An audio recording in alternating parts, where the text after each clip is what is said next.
So to install string heddles, you want to bring up the warp threads that are opposite to your stick shed.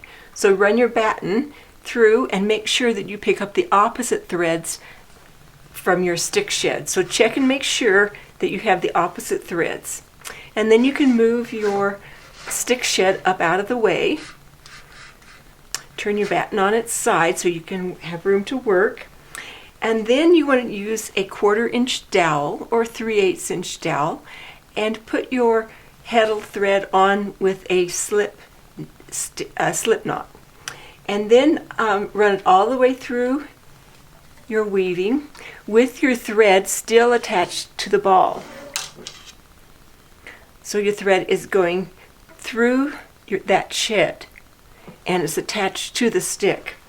Now you can use warp thread for your heddle thread, or you can I use cotton crochet thread because it's easy to find and inexpensive. So hold your dowel like a pencil, and then you want to reach between the first 2 warps, grab the thread, do a half turn, and put it over the dowel. So then reach between the second pair, do a half turn, and put it over the dowel. Now there are many ways to do string heddles. I'm going to show you another way that I like to do because I move my loom frequently and I don't want my heddles to fall out.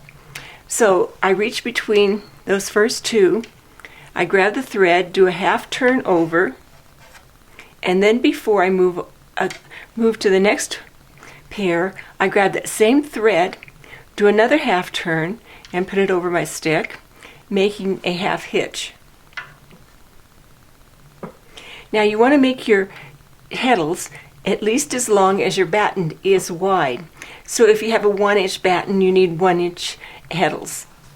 Don't make them too long because then it's too much to pull.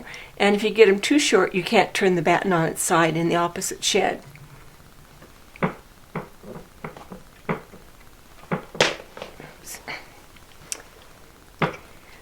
So I'm just going to continue again. Grab the thread, do a half turn, put it over the dowel. Then before I move on, do another half turn and adjust your thread because remember it goes through this shed and it's still attached to the ball at the opposite end. So then just move it on the dowel as you go.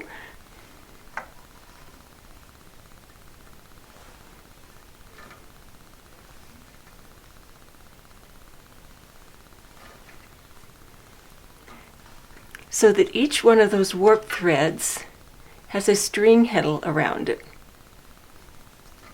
So while your stick shed will have the even threads, the pull heddle or the string heddles will have the odd threads. This just makes your weaving go a little bit faster so you don't have to pick that shed open all the way.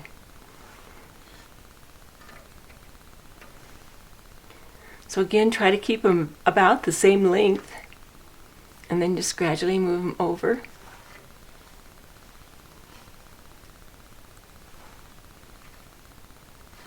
So do this all the way across. And then I'll try to catch you again at the other end.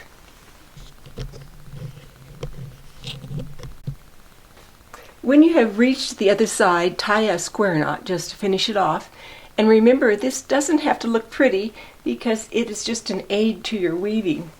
So make sure too that you have enclosed every one of the warp threads that you picked up with your batten.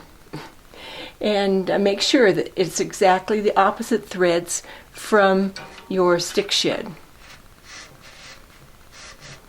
So now you have your even threads on your stick shed and your odd threads on your pull shed or your string heddles.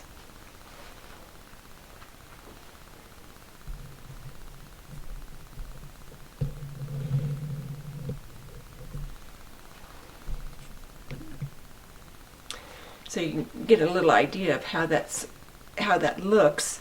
You actually have a half hitch around your dowel with each of your warp threads. So each of your warp threads is enclosed with a string heddle and then a half hitch around your dowel. So now you're ready to weave. So you can join in with the other videos, the beginning your weaving, because it's exactly the same no matter whether you do it the regular warping method or the alternate method. So join me for more videos. Thank you for watching.